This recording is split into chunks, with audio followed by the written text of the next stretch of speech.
So in the previous session, we were discussing about the antenatal care and the number of antenatal visits which are required, the minimum number, and we had talked about the need for early detection of pregnancy, the benefits which it provides. Now we will talk about the things that are usually done during the first antenatal visit of the pregnant lady to the healthcare facility. So the first antenatal care visit usually involves, first of all, the history taking of the patient or the subject. So history usually helps you to confirm pregnancy. Of course, it is also done by uh, the pregnancy detection kit or some other lab investigation. But history involves the confirmation of pregnancy and correlating it with the lab results. Then there are identifying complications during the previous pregnancy. So in history, you will record about the previous pregnancies and their outcomes, and if there were any complications during the previous pregnancies, so that helps you identify those complications so that you can plan for the or predict the complications that may arise in the index or current pregnancy. You also identify concurrent medical, surgical, and or other obstetric conditions through history taking. So you can ask the a lady about her concurrent comorbidities, uh, whether those be surgical or medical or obstetric or gynecological. You ask about the last menstrual period in history taking. This helps you to calculate expected date of delivery, EDD in short. You record signs and symptoms indicating complications. For example, if there is any pallor present, which may indicate anemia, or edema, which may be an which may be a sign of pregnancy-induced hypertension or eclampsia, and other signs and symptoms you can look for during the history taking and examination. Then there is history of systemic illness. If there is any other illness is present in the subject uh, concurrent with the pregnancy, you ask about the family history, about all the medical, surgical, and obstetric conditions. You ask about the drug use and drug allergies, whether or not the patient is on any drugs, and whether or not she has to stop taking those drugs or substitute those drugs or continue taking those drugs. That is all done during history taking. So very important in the first antenatal visit is the history of the patient.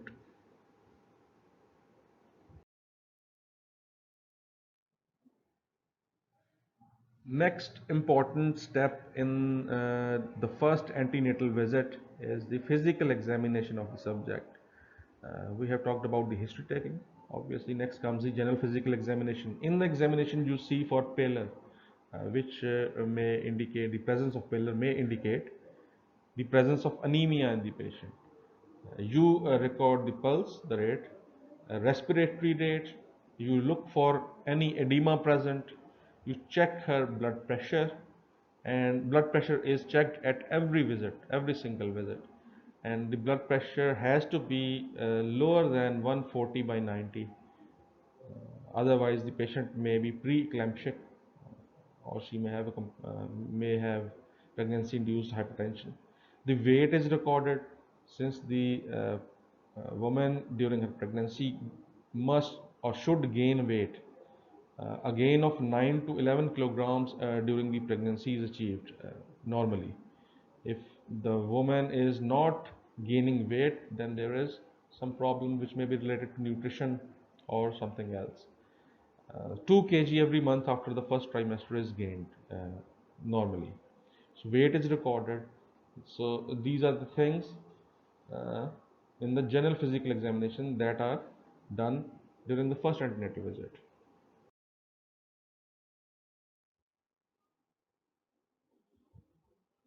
Then there is the abdominal examination during the first antenatal visit of the woman to the facility. This abdominal examination involves the breast examination um, to look for any mastitis or any other signs. Then there is the measurement of fundal height. The fundal height uh, helps you assess the progression of pregnancy and correlate it with the your ultrasonographic findings. So usually at 12 weeks fundus is not palpable. At 20 weeks fundus is at the lower level of umbilicus, and at 36 weeks at the xiphisternum level. You also listen to the heart sounds, which are heard after 6 months, and the rate of fetal heart uh, is usually between 120 to 140 per minute. You look for fetal movements, which are usually felt after 18th to 22nd week. You look for fetal parts, which can be distinguished by palpation after 28th week. You look for any signs of multiple pregnancies. If the uterus is larger than estimated gestational age, if the fundal height is more, it may be due to multiple pregnancies. And obviously that will require specific care during the childbirth, and you have to identify the presence of multiple pregnancies during the antenatal care. You assess the fetal lie and presentation, which is the longitudinal axis, what is the longitudinal axis of the fetus in relation to mother's longitudinal axis.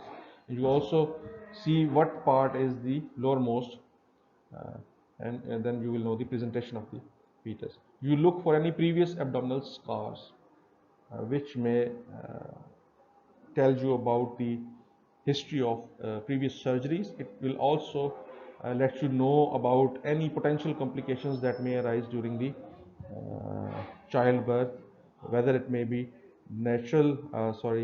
whether it may be due to spontaneous vaginal delivery or through cesarean section.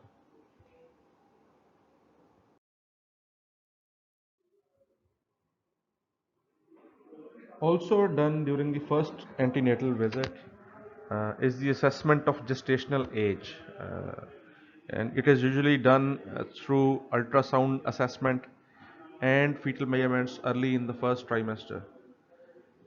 Gestational age can also be assessed based on the last menstrual period, and it is the most widespread method used since ultrasonography is not available at every facility, at every center, especially in the rural areas. So the gestational age assessment based on LMP is the most widely used method. What is the best method? It will combine the using of both ultrasound and LMP method. That will be best obstetric method to assess the gestational age.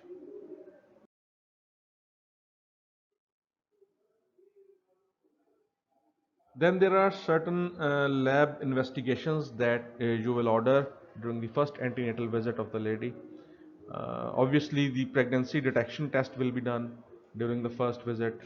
You will also need to know the hemoglobin level, to know about the status of anemia, if it is there or not.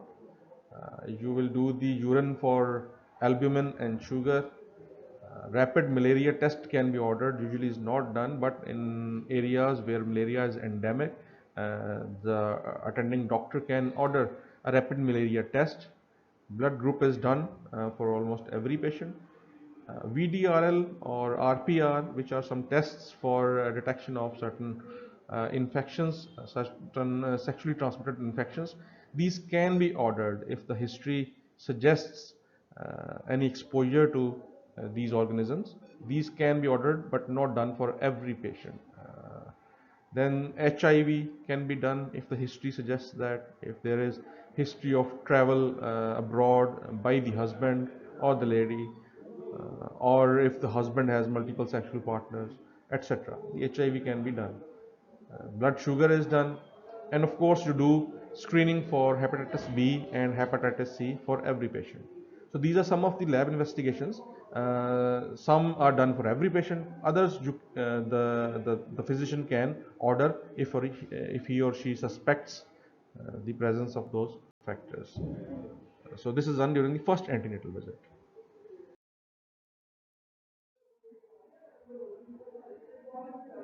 So home visits can be arranged after the first visit to the healthcare facility. After the first antenatal visit, the home visits by a lady health worker or a traditional birth attendant can be arranged, and these are especially important if the delivery is planned at home. If the physician who has done the first antenatal checkup does not foresee any complications and the delivery at home is planned, then home visits are advised, of course, by lady health workers and traditional birth attendants. What these do is they give confidence to the expectant mother and they help develop interpersonal relationship. There is an opportunity to observe the environment and social conditions at home. Whenever the lady health worker or traditional birth attendant visits the house of the expectant mother, she can assess the environment there, both from hygiene perspective and social perspective. Then it also gives an opportunity for the lady health worker or TBA to offer prenatal advice to the expectant lady. So this is also done at the first visit if subsequent home visits are arranged or not.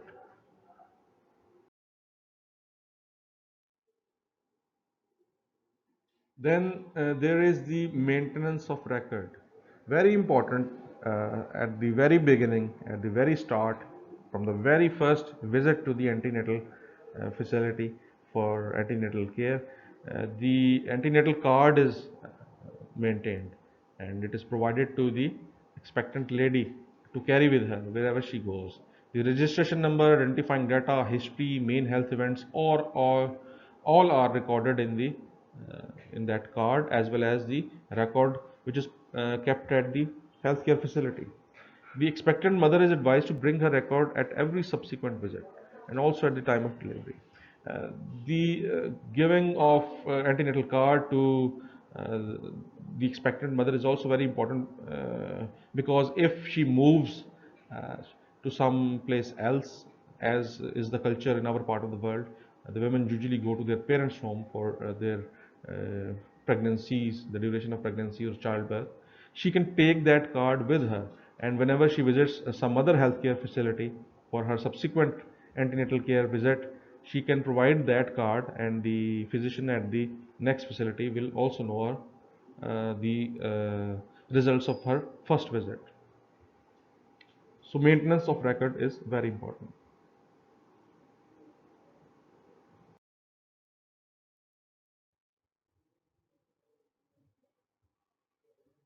There are certain interventions and counseling that is provided at the very first visit or from the very first visit to the antenatal care facility. And these interventions may include uh, the provision of iron and folic acid supplementation. If the patient was found to be anemic, if pallor was present and her lab investigation showed that the HP level was not up to the mark, then iron and folic acid supplementation can be provided by the physician or prescribed by the physician. Also very important is the immunization against tetanus. The immunization against tetanus is provided during the pregnancy. Uh, this is one of the interventions that is done during the first visit, especially if the first visit is quite late. The instructions on family planning and nutrition, self-care, delivery, and parenthood are provided at the first antenatal care visit. We have already discussed the importance of instructions on family planning during the pregnancy, since this is the period during which the mother is most sensitive to such advice. Uh, we will also discuss all these things: the immunization, tetanus immunization, the interventions for anemia, the instructions and the methods of family planning, the nutrition, self-care, delivery, and parenthood in detail later on. For right now, we are discussing only the types of interventions and counseling that are provided during the first antenatal care visit. Then also arrange our home visits by lady health worker or traditional birth attendant during the first antenatal visit. This is also a kind of intervention. And referral services when necessary. If at the very first visit some complication or high risk case is identified, then she may need to be referred to a specialized healthcare facility, tertiary healthcare facility. So that referral services and the provision of transportation in some cases as well is done at the very first visit, first antenatal care visit. And these are some of the interventions and counseling provided at the first antenatal care visit.